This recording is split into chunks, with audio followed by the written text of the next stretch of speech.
बहुत सारा कमेंट ये आ रहा था कि सर चंपई सोरेन के विधानसभा सीट के बारे में डिस्कस कीजिए। तो मैं अब लेकर आ गया हूँ चंपई सोरेन का विधानसभा सीट जो कि सरायकेला है, उसके बारे में कि क्या चंपई सोरेन की अग्नि परीक्षा हो रही है इस बार, और क्या वो अग्नि परीक्षा में पास हो पाएंगे। हालांकि वो लगातार 2005 से लेकर 2019 तक चुनाव जीतते आ रहे हैं, कोई भी उनको टक्कर नहीं दे पाया, बस 2014 के चुनाव को छोड़कर। और जो टक्कर दिए वो जो पहले बीजेपी से चुनाव लड़ते थे, आज वो चेंज कर लिए हैं, जेएमएम में चले गए और जेएमएम वाले बीजेपी में चल गए। हालांकि मुख्यमंत्री बनाया कौन? जेएमएम। बड़ा लेवल पे ब्रांड एम्बेसडर बनाया कौन? जेएमएम।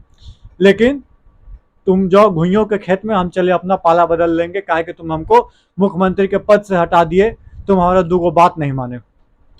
ये कहना था जे क्या बोलते हैं चंपई सोरेन जी का। चलिए क्या हुआ क्या नहीं ये तो बीती रात हो गई।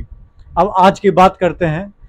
दरअसल शेड्यूल ट्राइब का ये क्षेत्र, मतलब शेड्यूल ट्राइब से ज्यादा घेरा हुआ क्षेत्र, जातीय समीकरण इसमें हम डिस्कस करेंगे, क्या जातीय समीकरण है। और शेड्यूल ट्राइब रिजर्व सीट है ये सरायकेला, और लगभग 14 सीट इसके अंतर्गत बोला जाता है कोलाहन में, जहां पे 14 सीट में जेएमएम पिछली बार 14 सीट लगता है जीत गई थी। मतलब बीजेपी एक भी सीट पे यहां जीती नहीं थी, और इसीलिए उसको उनको लाया गया।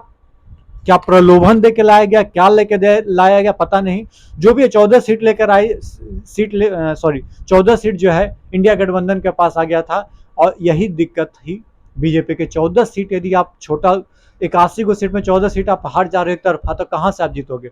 अब इस बार लाया गया है चंपई सोरेन को, कितना फायदा पहुंचेगा ये तो आने वाला समय बताएगा। लेकिन मैं बता देता हूं, गणेश महली और चंपई सोरेन के साथ मुकाबला दिलचस्प होने वाला है। सबसे पहले मैं आपको बताऊं 2019 के आंकड़े में आपके सामने रखता हूं। दरअसल 2019 में जेएमएम के चंपई सोरेन को 1,11,000 वोट मिला था, 48%। वहीं पे बीजेपी की तरफ से थे गणेश महली, उनको 95,000 वोट मिला था, 41%। तो आप और रुकिए, अनंत राम टूडा जो कि आसू की तरफ से थे, उनको 9,000 वोट मिला था, समझ सकते हो 16,000 के डिफरेंस से जीत गए थे। और टोटल वोटर टर्नआउट की बात किया जाए तो 2,29,000। और आज के वोटर टर्नआउट की बात किया जाए तो 3,37,000 टोटल वोटर टर्नआउट है।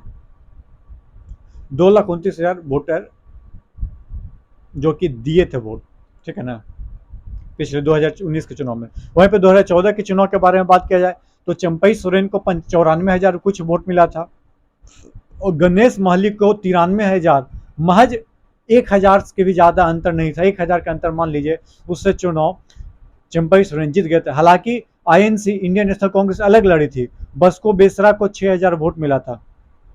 2005 से 2019 आपको तो बताया लगातार। और यहाँ पे अब जातीय समीकरण की बात करना जरूरी है। दरअसल शेड्यूल कास्ट 4.5% है, मुस्लिम 3.5%, और शेड्यूल ट्राइब क्योंकि इसमें रिजर्व है तो 34% अप्रोक्स कहा जाता है कि शेड्यूल ट्राइब है। बहुत बड़ा नंबर है।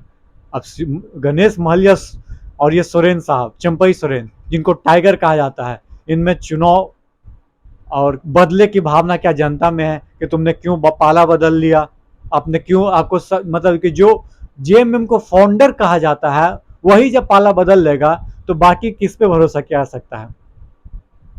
तो क्या जनता इस बार बदलाव के मूड में है, या फिर से चंपई सोरेन के साथ जाना पसंद करेगी।